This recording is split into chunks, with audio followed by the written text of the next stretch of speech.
Students, अब हम topic ले रहे हैं inverse Laplace transform. The inverse Laplace transform. तो ये बिल्कुल उसी तरह से काम करता है जैसे हम डिफरेंशियल कोफिशिएंट हो किसी फंक्शन का और उसको फिर एंटी डेरिवेटिव लेते हैं। तो जैसे डेरिवेटिव का एंटी डेरिवेटिव होता है उसी तरह से यहाँ पर लाप्लास ट्रांसफॉर्म का इनवर्स लाप्लास ट्रांसफॉर्म है। अब तक हम जैसे लिखते रहे हैं Laplace transform of function f t is equal to f p. तो जनरली हम किसी भी फंक्शन एफ टी का लाप्लास ट्रांसफॉर्म एफ पी से रिप्रेजेंट करते हैं, जहां पर एफ पी क्या है, f p is Laplace transform of f t. और एल क्या रिप्रेजेंट करता है, एल इज लाप्लास ऑपरेटर। जैसे differential operator D D x होता है वैसे ही एल जो है ये लाप्लास ऑपरेटर है।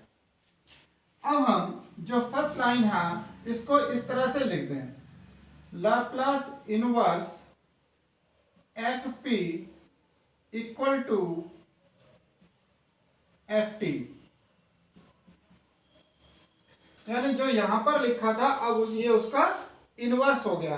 तो अब हम यहां पर जैसे कह रहे थे F p is Laplace transform of f T, तो यहां पर क्या कहेंगे, F t is inverse Laplace of F p. तो जो उसका रिवर्स हो गया तो एंटी डेरिवेटिव जैसे होता था डेरिवेटिव का बिल्कुल उसी तरह से है। और ये जो एल इनवर्स है, L inverse is inverse Laplace operator.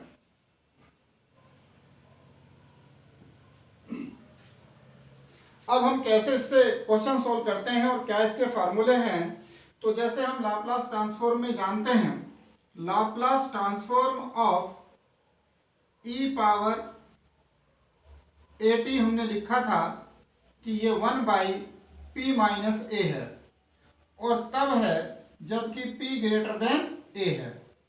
अब इसी फार्मूले को जब हम कन्वर्ट करते हैं लाप्लास इनवर्स में तो ये लिखा जाएगा Laplace inverse 1 upon p minus a is equal to e raise to the power at। तो जस्ट जो फार्मूले आपके पास हैं लाप्लास ट्रांसफॉर्म के वही फार्मूले यहाँ पर इनवर्स लाप्लास में होते हैं, बस इनका रिवर्स हो जाता है। सेकंड फॉर्मूला लाप्लास ऑफ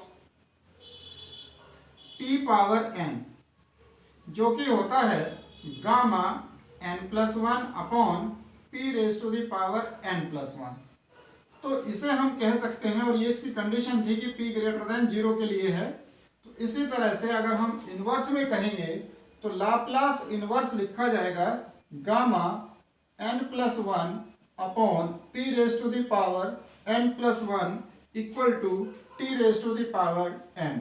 और इसी की हम सिंप्लीफाइड फॉर्म करें, क्योंकि ये तो कांस्टेंट है गामा n प्लस 1, तो इससे हम यहां पर डिवाइड कर दें तो ये बन जाएगा Laplace inverse 1 upon p raise to the power n plus 1 is equal to t raise to the power n upon gamma n plus 1।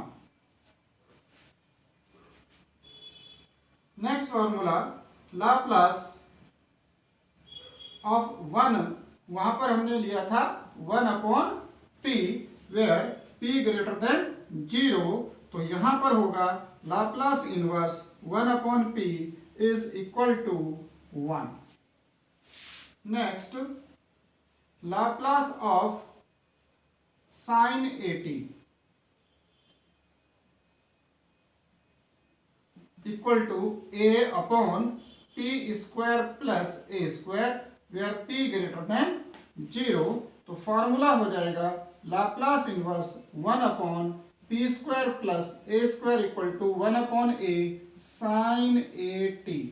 हुआ क्या है कि ये जो a है ये कांस्टेंट है, इसलिए इसको डिवाइड करके 1 अपॉन a की फॉर्म में बना लिया, और ये हो गया l inverse 1 upon p square plus a square का फॉर्मूला। इसी तरह से Laplace of cos AT equal to P upon p square plus a square है, लेकिन इसमें हम डिवाइड नहीं कर पाएंगे क्योंकि ये P कांस्टेंट नहीं है। तो ये हो जाएगा Laplace inverse P upon p square plus a square equal to cos AT। Next formula Laplace के लिए हमने हाइपरबोलिक में लिखा था sin AT इक्वल टू, ये साइन में फॉर्मूला होता है a upon p square minus a square where p greater than mod a। तो यहां पर ये हो जाएगा Laplace inverse 1 upon p square minus a square equal to 1 upon a hyperbolic sine AT। और इसी तरह से last Laplace of cos hyperbolic AT वहां पर था p upon p square minus a square p greater than mod a। तो यहां पर आ जाएगा Laplace inverse p upon p square minus a square equal to hyperbolic cos AT। तो इस तरह से हम देखते हैं कि जो इनवर्स लाप्लास के जो फार्मूले में हैं वो एक्चुअल में वही फार्मूले हैं जो लाप्लास ट्रांसफॉर्म के हैं। तो एक क्वेश्चन में देखते हैं कि हम कैसे इसको अप्लाई करेंगे।